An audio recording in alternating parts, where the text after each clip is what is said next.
8 liters na mini washing machine. Ito po ay dual function. Makakapaglabat, makakapag-dryer in just one tub. Ang ating pong measurement, may taas po tayo na 11 inches and ang bigat po naman natin ay 1.5 kilograms ang ating bigat. Pagdating sa ating design, may pa-handle yung ating washing machine. Yung kanya naman pong cover ay removable. Low po naman ang ating tub mga mamshi. Bandang gilid ng ating washing machine, dini po natin i-connect yung ating plug. Naka-regular plug po tayo. Ang power consumption po natin ay 36 watts. Kung tayo po ay maglalaba din ng isang oras, ang konsumo lamang po sa kuryente ay 43 centavos sa isang oras na paglalaba. What if araw-arawin natin ang paglalaba? Isang oras kada araw tayo po ay maglalaba. Yan naman po ay kukonsumo lamang ng 11 pesos lamang po sa loob ng isang buwan. Ang makukonsumo, sobrang sulit, sobrang tipid. Sa bandang likuran naman po ng ating washing machine ni, meron tayo dyang pa drain hole.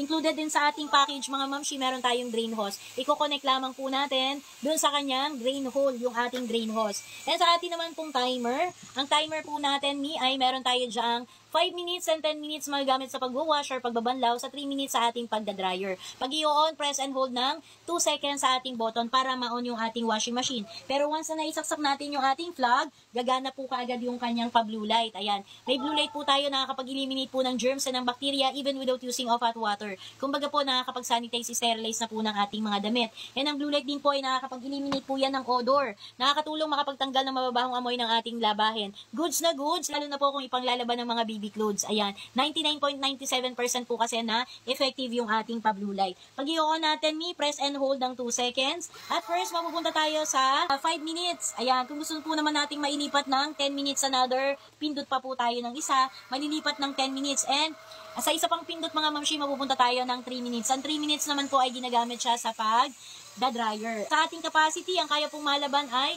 2 pirasong adult t-shirt or isang pares ng school uniform. Makakapaglaba din po tayo ng 8 pieces ng baby clothes or 10 pieces ng ating undergarments. Pagdating naman po sa ating pagda-dryer, tayo po ay makakapag-dryer ng 4 na piraso hanggang 5 pirasong baby clothes or isang pirasong adult t-shirt, malalagyan pa po natin ng 2 undergarments. Yan po yung kaya nating maisalang.